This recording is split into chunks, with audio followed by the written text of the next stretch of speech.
komunikasi digital udah belum sih? Itu belum, itu di mana kita ada tim yang biar itu teman-teman. Iya tuh, aku kan udah nyuruh kamu mulu buat bikin tugas itu.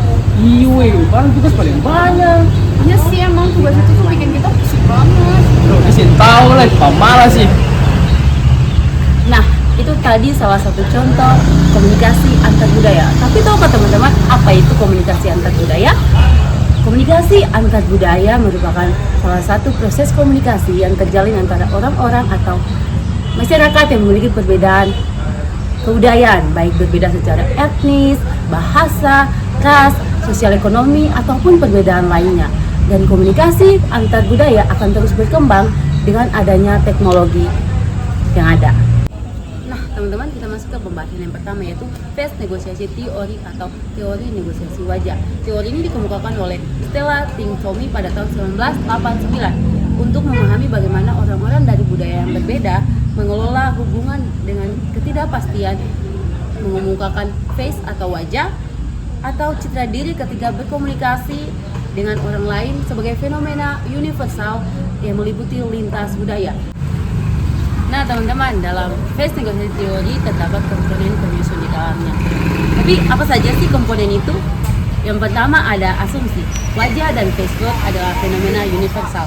Perspektif teori ini yang menekan dampak dari budaya terletak pada arti dan dari wajah dan diberlakukannya face word.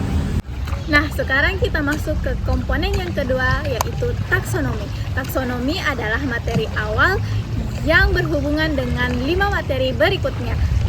Taksonomi juga disebut dengan inti taksonomi pada tahun 2005. Nah, apa saja materi-materi itu? Materi-materi itu adalah orientasi wajah, gerakan wajah, strategi interaksi face work, gaya komunikasi konflik, dan domain konten wajah. Untuk lebih lengkapnya, yuk simak materi selanjutnya. Nah, kemudian saya akan menjelaskan tentang orientasi wajah. Orientasi wajah adalah arah pandangan atau posisi wajah seseorang saat berinteraksi yang mencerminkan perhatian, minat, sikap, dan hubungan sosial. Dalam komunikasi nonverbal, orientasi wajah penting karena dapat menunjukkan sikap keterbukaan atau penolakan terhadap lawan bicara. Yang keempat, gerakan wajah. Gerakan wajah adalah perubahan posisi otot wajah yang mengekspresikan emosi, memberikan isyarat nonverbal, atau menggunakan komunikasi verbal. Gerakan wajah sangat penting dalam komunikasi manusia karena bisa menyampaikan perasaan tanpa kata-kata. Nah guys, kita masuk ke poin yang kelima, yaitu strategi interaksi face word. Strategi interaksi face word adalah cara seseorang untuk mengelola identitas sosial saat interaksi.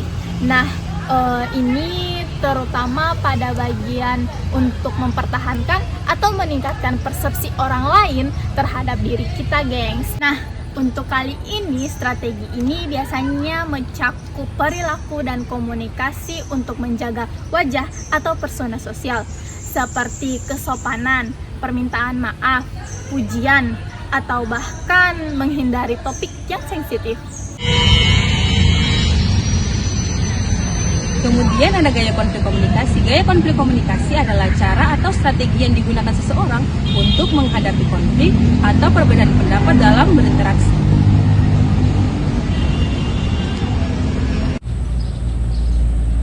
Sekarang kita berada di teori akhir di komponen face negotiation theory, yaitu domain konten wajah.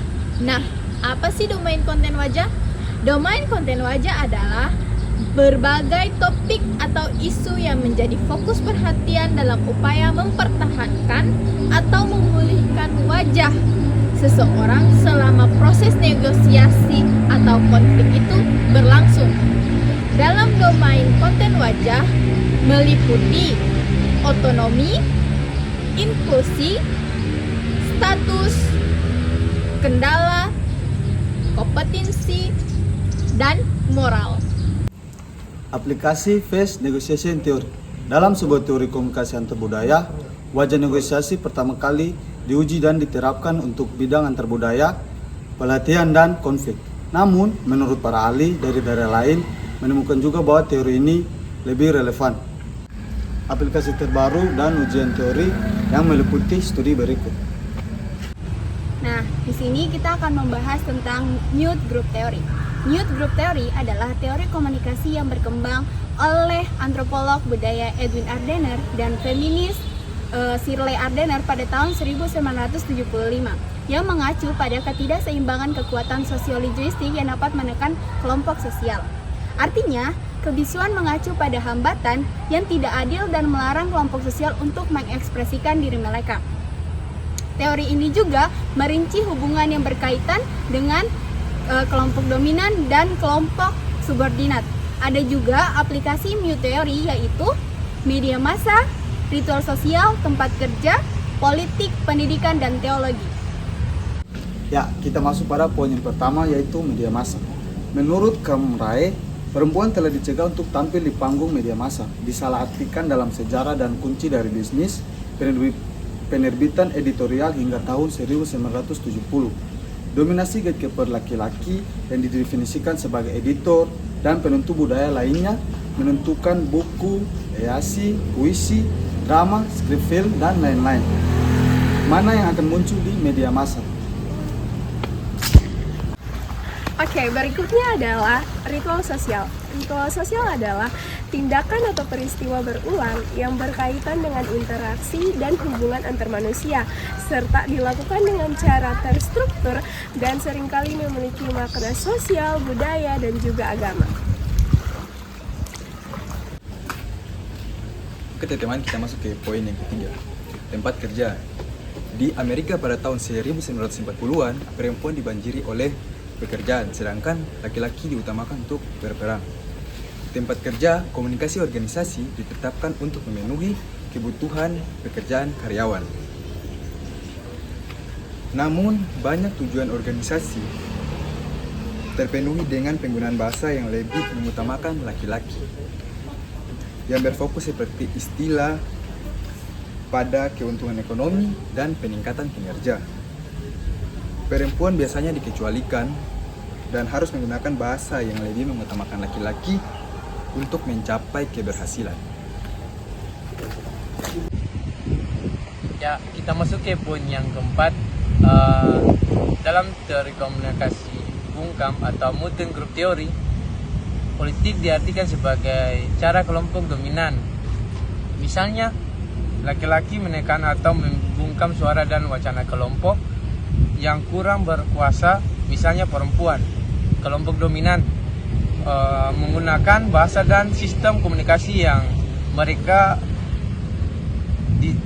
ciptakan untuk mengontrol dan membatasi ekspresi kelompok bisu, sehingga kelompok bisu seringkali tidak dapat mengekspresikan diri dengan bebas dan suara mereka tidak didengarkan.